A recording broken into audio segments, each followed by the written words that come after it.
Hi, this is Kelly from kellyseal.com, and I'm answering Tina Tobin's question of the week for love'emorleave'em.com's advice panel. And this week's question, we're focusing on long-distance relationships. What are 5 things you can do to help create a successful long-distance relationship? You know, life isn't necessarily what we plan it to be. We fall in love with somebody and they don't live in the same city. Either work takes them away, school takes them away, or sometimes even military deployment. So these are things in life we can't choose. So what do you do when the situation happens to you? I think the first and most important thing is know where you stand in your relationship and how your partner feels about you. Have the hard conversation, ask the hard questions. Where do you see this relationship going? Are we boyfriend and girlfriend? Are we committed to each other? Or is this just, you know, we're gonna see how it goes for a while? Just make sure you're very clear about your wants and your needs and your expectations before you decide to pursue a long-distance relationship. Number 2, make sure you have a plan. Now, it may seem romantic to enter into a long-distance relationship and not really have an end goal in mind. You're just going to see where it goes.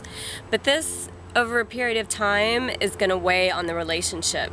Have an end date in mind, and it helps make the relationship move in a steadier path, in a steadier direction, with fewer heartaches and misunderstandings. Number 3, and this is important for anybody who's in a relationship, whether you live in the same city or not, have your own life. Go out with your friends, go out with your family, make your own plans, have your own interests that you pursue on your own, have your own hobbies. This allows you to have a richer life and makes your relationship with your partner all the more exciting and interesting because it's something that you can later come back and share with each other. Number 4, communicate, communicate, communicate. Now this is something I talk about a lot. For long-distance relationships, you know, we have the internet now. You have Skype, you have iChat, you have email, you have texting. You have so many ways to get in touch with your partner. So it's really important to take advantage of those and use them and speak on a regular basis. But I think more importantly than the number of times you communicate is how you communicate with each other. If you're having a rough day or you're experiencing problems in the relationship, now is not the time, just because you're living in another city, to back away from the problem and just say, okay, I'm not going to tell him about it because he's not here to comfort me, and pretend everything is okay. Tell him what you're feeling, tell him the problems you're going through, because you're in a relationship. Even if you're not in the same city, you have to have that emotional connection. That emotional connection has to be there for the relationship to move forward. So just remember that. Don't back away from a problem. On the other hand, don't create drama unnecessarily. If you're a jealous person and you're just assuming that he's doing all kinds of things when you're not around, this is probably not a good relationship setup for you. You don't need to be with somebody who's not going to be around, you know, and you need to examine what it is you want from a relationship.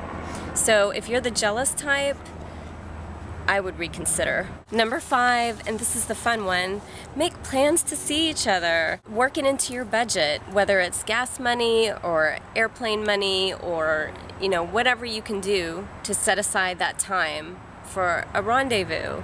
You know, maybe it's only once a month, maybe you can see each other every weekend, you know, whatever the case may be, try to have those dates in mind so that you can have something to look forward to and you can plan special days with your partner. It can be very romantic.